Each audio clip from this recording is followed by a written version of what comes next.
नमस्कार बच्चों।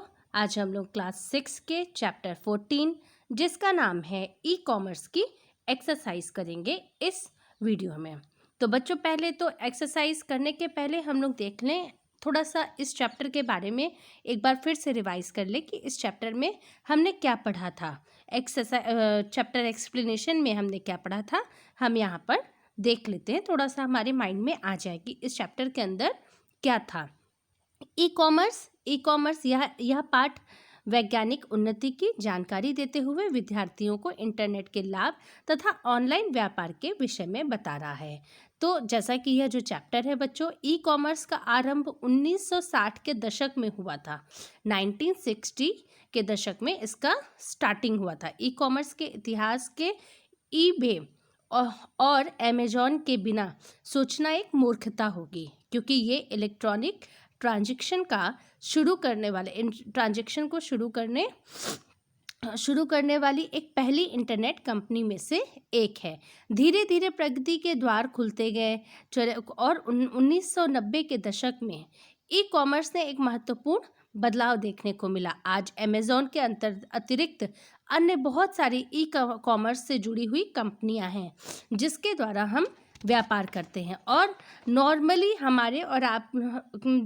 और आप लोग जानते हैं, जैसे फ्लिपकार्ट, अमेजॉन जहाँ से हम लोग सामान खरीदते हैं, OLX जहाँ हम लोग सामान बेचते हैं।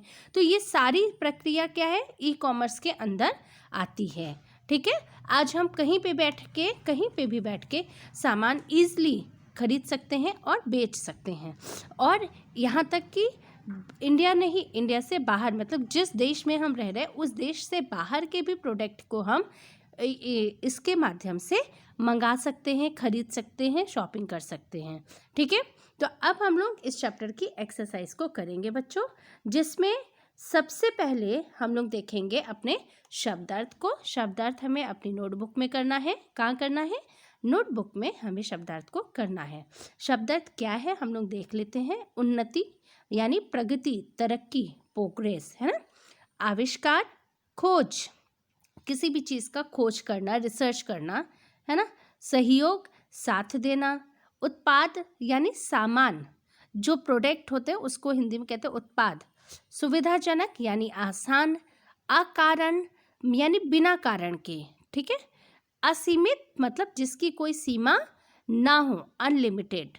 ठीक है, और सीमित मतलब लिमिटेड होता है, इसका अपोजिट वर्ड है असीमित का। ठीक है, अब हम लोग एक्सरसाइज में आ जाएंगे बच्चों। एक्सरसाइज में सबसे पहले है MCQ टाइप क्वेश्चन है, इसको हमें करना है।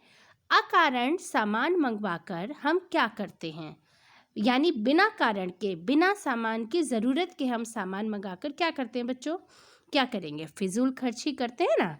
काम का कम खर्च थोड़ी ना होता है, जेब खर्च नहीं होता, फिजूल खर्च होता है, इसको फिजूल खर्च बोलते हैं।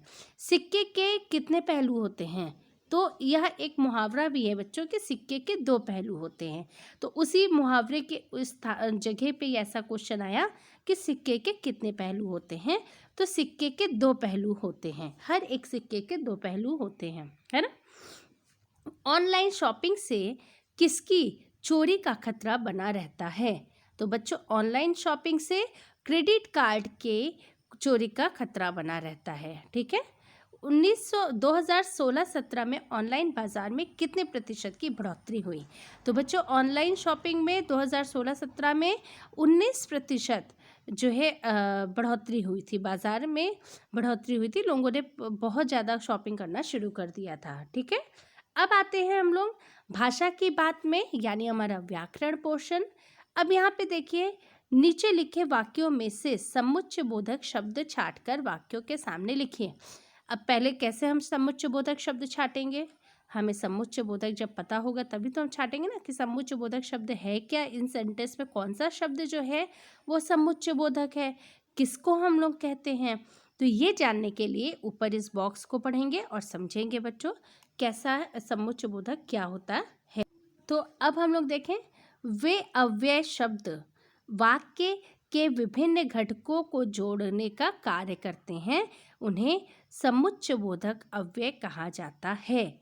यानी ऐसे शब्द जो सेंटेंस को आपस में जोड़ने का काम करते हैं। ठीक है, जो दो सेंटेंस को आपस में जोड़ने का काम करते हैं, उसको हम कहते हैं समुच्चय बोधक।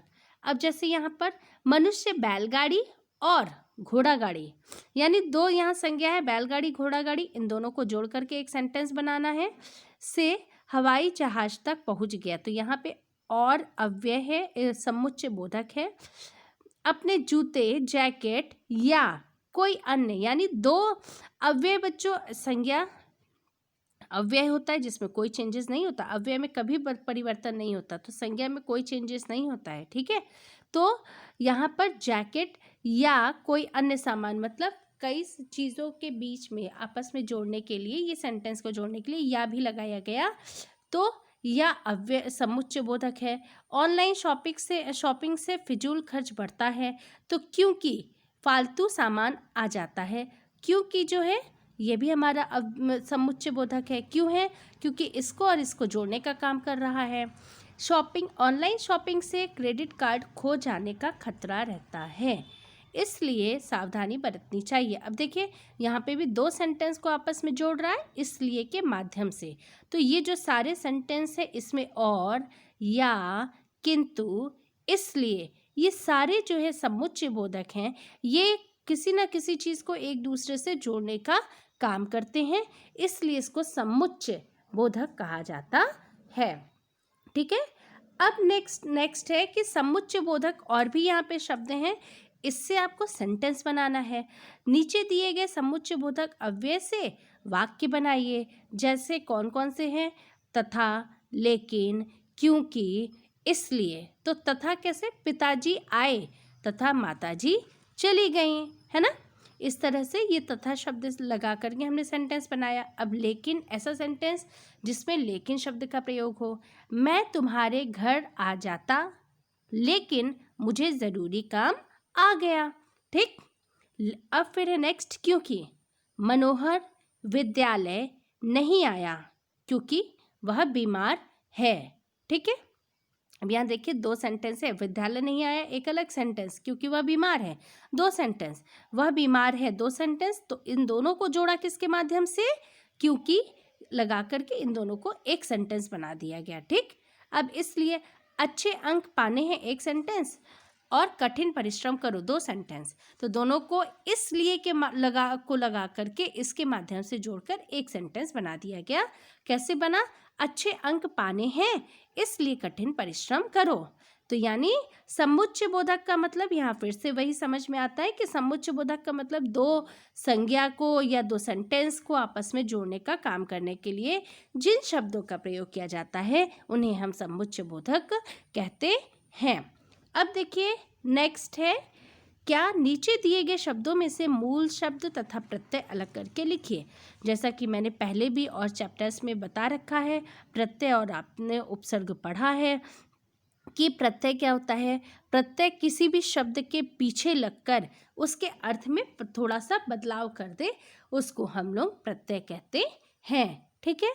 तो हम लोग यहाँ देखते हैं, जैसे हमारा जो शब्द है पारंपरिक, परंपरा हमारा मूल शब्द है बच्चों, परंपरा यहाँ पे मूल शब्द है और इसमें पीछे एक लग के पारंपरिक हो गया, ठीक है। तो ये यहाँ पर मूल शब्द हमारा परंपरा है, पारंपरिक का, और इसमें प्रत्यय है एक, ठीक। अब दूसरा है असीमित। असीम का मतलब होता है जिसकी कोई सीमा ना हो, ठीक। असीम का मतलब होता है जिसकी कोई सीमा ना हो, और इसमें इत जुड़ गया तो क्या बन गया? असीमित, ठीक है। अब कुशलता पूर्वक, तो कुशलता हमारा मूल शब्द है, पूर्वक हमारा प्रत्यय है, तो ये दोनों जुड़कर कुशलता पूर्वक हमारा शब्द बना। फिर नेक्स्ट है जानकारी, तो जानकार प्लस बड़ी ई प्रत्यय है और जानकार में लगा तो जानकारी, ये हमारा जानकार मूल शब्द है, प्रत्यय बड़ी ई है, ठीक है। अब नेक्स्ट है विलोम शब्द लिखिए। ये भी हम लोग पहले भी पढ़ चुके हैं, फिर से देखते हैं। मूर्खता का क्या होता है? बुद्धिमानी, है ना। असीमित का सीमित, उन्नति का अवनति, अवनति का मतलब नीचे चले जाना और उन्नति का मतलब ऊपर बढ़ते जाना। आवश्यकता अनावश्यकता, आवश्यकता मतलब जब कोई चीज़ की आवश्यकता हो, ठीक है। अनावश्यकता का मतलब किसी चीज़ के अनावश्यक, जिसकी ज़रूरत ही ना हो, उसको कहा जाता है अनावश्यक। ठीक है, तो आवश्यकता का अपोजिट अनावश्यकता। ठीक, तो इस प्रकार से इस चैप्टर का हमारा एक्सरसाइज ख़त्म होता है। और ये एक्सरसाइज को आप बहुत अच्छे से पढ़ना बच्चों, अपनी टेक्स्ट बुक में अच्छे से साफ साफ हैंड राइटिंग में लिखिएगा। और लिखने के बाद इसको बार बार करने की प्रैक्टिस करिए। जैसे कि प्रत्यय बार बार आता है आपके उस टेक्स्ट बुक की एक्सरसाइज में, तो प्रत्यय को पढ़िए और समझिए कि और भी सारे शब्द ढूंढ ढूंढ के आप इसको करने की कोशिश कीजिए। सेंटेंस बनाने की कोशिश कीजिए। ये तभी आप कर सकते हो जब आपका प्रैक्टिस अच्छे से होगा। तो आशा करती हूँ आप सभी अच्छे से अपनी पढ़ाई घर पर करोगे। धन्यवाद बच्चों।